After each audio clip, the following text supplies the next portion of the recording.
5 façons de pimenter ces séances de zone 2 ou d'endurance fondamentale en course à pied notamment. On entend hyper souvent, il faut faire de l'endurance fondamentale, il faut faire de la zone 2. Je suis sorti d'un appel avec Gilles, qui est un de mes coachés sur Rox Evolution que je prends en suivi mensuel. Donc on s'appelle régulièrement, toutes les 2 semaines précisément. Ça fait 2 mois qu'il est avec nous. Et là, il me disait ce matin, en coaching, qu'il commençait un peu à en avoir marre de ses sorties d'endurance fondamentale, notamment parce que lui, c'est un peu un manque qu'il a, il n'était pas très sportif jeune, et c'est ça que je recommande moi beaucoup pour les athlètes à qui il manque un peu de la caisse, à qui il manque un peu du coffre, c'est de faire beaucoup d'endurance fondamentale, notamment au début, pour préparer le corps, préparer le coffre à plus d'efforts. Notamment, on va rentrer dans un cycle, là, bientôt dans les semaines à venir pour lui. Et lui, c'est un hyperactif. Lui, il adore du sport, donc il fait des sports d'équipe, fait de plus en plus de sports collectifs, de plus en plus d'activités, triathlon, ça le fait kiffer. Et Aerox, bon, il a été mordu, comme beaucoup d'entre nous, parce que il y a plein de sports différents, il y a plein de trucs à bosser, et on se met souvent des tartes. Et forcément, s'il veut progresser, s'il veut passer un cap, il faut qu'il fasse de la zone 2. Absolument. Et c'est peut-être ton cas. Et ça a été le mien à un moment où j'ai refait un énorme cycle de zone 2.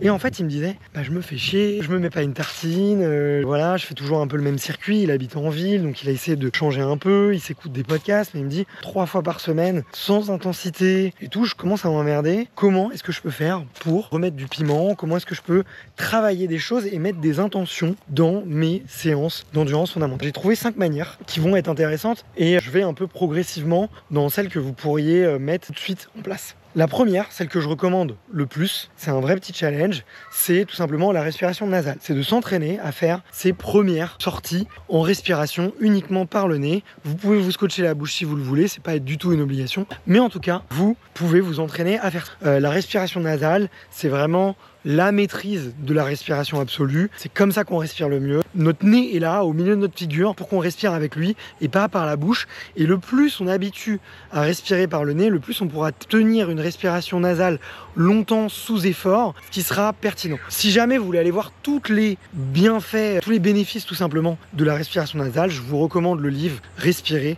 de James Nestor. C'est une vraie bible. Il parle de toutes les expériences qu'il lui-même a pu faire et qu'il a pu observer et de plein d'expériences scientifiques qui sont pointées du doigt dans le livre. La deuxième chose que vous pouvez faire, c'est plutôt au niveau de la course à pied, ça va être d'augmenter votre cadence de pas. C'est-à-dire de vous faire des sorties où au lieu de courir à votre allure normale, vous allez vous focus pour faire des pas beaucoup plus courts et avoir une cadence beaucoup plus élevée. Ça va vous permettre d'apprendre à travailler votre économie, c'est-à-dire augmenter votre cadence et à avoir quand même une fréquence cardiaque qui soit très stable. Ça, c'est Thomas Ostré, qui est un triathlète, qui a fait l'enduroman, qui a fait plusieurs Ironman, qui est une vraie machine de guerre. Premier Irox, je crois qu'il fait sub 1 heure ou 1h01, très très costaud. Un des meilleurs temps à Paris Grand Palais en open. Il m'a regardé courir et m'a dit tu ne sais pas courir, il faut que tu augmentes ta cadence de pas, tu fasses des petits pas. Et ça, c'est un truc que je continue de travailler. Il m'a dit dès que tu vas augmenter en vitesse, tu vas pas forcément augmenter la longueur de tes pas, mais tu vas augmenter cette vélocité. Et le fait d'apprendre à le faire en sortie d'endurance fondamentale, ça permet d'augmenter un peu la grade du pied. J'en viens à une deuxième chose aussi, quelque chose que vous pouvez faire, d'y aller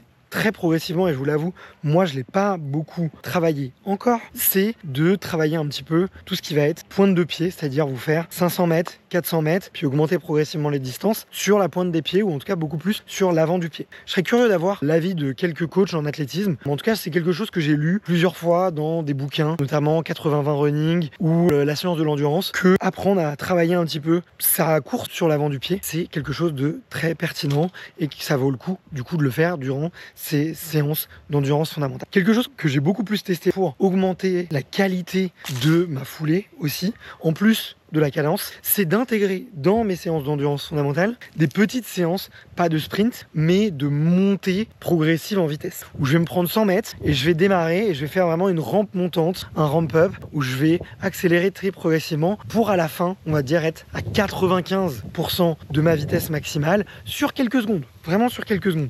Ça, vraiment apprendre à courir vite, notamment en Aerox, on fait beaucoup d'allures de seuil et on n'apprend plus à courir très vite pour renforcer notre foulée, pour renforcer le pied, pour améliorer notre technique de course. Et c'est une des meilleures manières d'améliorer sa technique de course, c'est de faire du sprint. C'est en tout cas d'apprendre à courir vite, parce que quand on court vite, tout simplement, on apprend les bons mécanismes avec les bras, avec la cadence et la synchronisation. Donc ça, c'est quelque chose que vous pouvez faire, moi, que j'ai intégré un petit peu cet été. Le petit danger avec ça, c'est que de mes lectures et des interactions que j'ai pu avoir avec certains athlètes, le mieux, c'est d'avoir des rampes montantes, d'en faire 5, 6 par entraînement, grand maximum. Et on peut vite tomber dans cette espèce de boulimie à vouloir en faire plus. Et finalement, si tu te mets à faire 10 accélérations comme ça, tu passes trop de temps avec une fréquence cardiaque élevée et c'est plus du tout une sortie de zone 2, quoi. C'est une sortie de sprint. Donc, juste en faire un petit peu, peut-être une fois par semaine, je pense que c'est hyper pertinent et que ça permet vraiment de travailler votre technique de course. Et enfin, la toute dernière chose que je peux vous proposer, alors celle-là, elle est vraiment what the fuck, mais je pense qu'elle fait énormément progresser. Je commence tout juste à en faire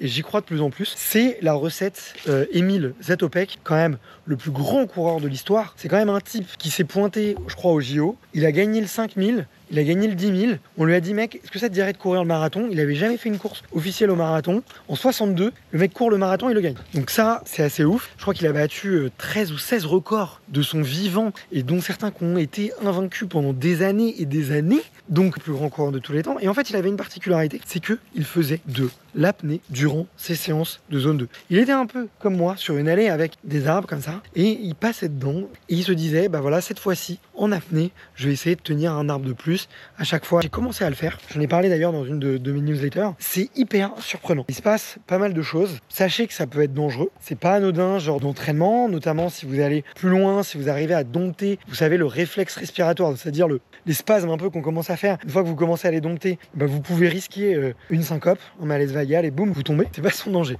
Mais par contre, sans aller jusque-là, vous pouvez vous entraîner à courir en retenant votre souffle. Au début, faites-le en marchant, comme là, pas très vite. Vous pouvez tester pour voir, pour pas que la sensation elle soit complètement nouvelle au moment où vous allez courir. Ça, c'est une première chose. Vraiment de le faire tout doucement, ne vraiment pas forcer. Et puis dès que vous sentez le réflexe respiratoire, hop, vous respirez. Deuxième étape. Et après, troisième étape, en courant, être capable, voilà, de retenir un petit peu le réflexe respiratoire et d'enchaîner des séries avec 1 minute, 2 minutes, vous allez respirer normalement et après vous allez reprendre des apnées comme cela sur de la course à pied. Je compte le nombre de pas en comptant par 2. Chaque fois que mon pied droit touche le sol, je rajoute 2 et je compte le nombre de pas et j'essaye d'augmenter le nombre de pas. Donc je regarde pas la montre, je suis vraiment juste concentré pour compter. Les gens ils doivent me prendre vraiment pour un fou parce que je suis là en train de me boucher le nez et je dois faire des grimaces absolument horribles. Emil Zatopek était connu pour ses grimaces, donc si je peux lui emprunter ça, j'ai au moins ce truc-là. Mais en tout cas, c'est un truc que j'ai vraiment envie de tester. Au début, ça fracasse les jambes. Vous allez voir après vos premières séries,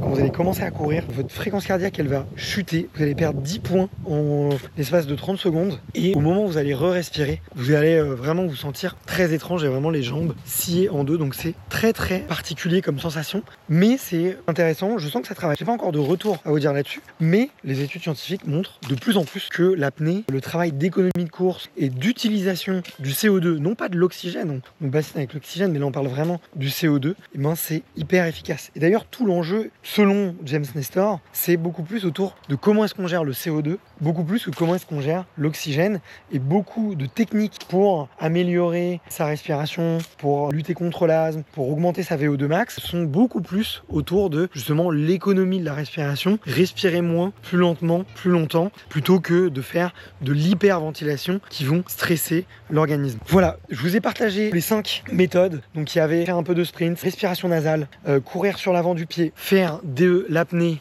et enfin augmenter la cadence de vos pas. C'est plein de petites sessions que vous pouvez caler. Grosso modo, je l'étale sur 2 semaines et j'essaye de faire un peu de rotation entre tout ça avec de la respiration nasale quand même au maximum le plus souvent possible. J'espère que ça vous a plu. Je vous recommande de le mettre tout de suite en place. S'il y a des choses que vous avez déjà testées d'ailleurs, dites-le moi en commentaire. Je suis très curieux d'avoir vos retours. Et si vous avez envie d'aller plus loin, de progresser sur Aerox, il y a mon programme Rox Evolution. Le lien, il est dans la description. Et puis d'ailleurs, si vous voulez aussi, je vous partage mon plan privé, des pensées que je peux pas dire sur YouTube parce qu'il y a les algos, parce qu'il y a tout ça, sur ma newsletter privée, par email. Ça vous plaît beaucoup. Généralement, il y a des bonnes infos et il y a des petites actus secrètes. Donc, je vous embrasse. Si c'est la première fois que vous êtes là, n'hésitez pas à vous abonner pour recevoir les prochaines vidéos. Ciao!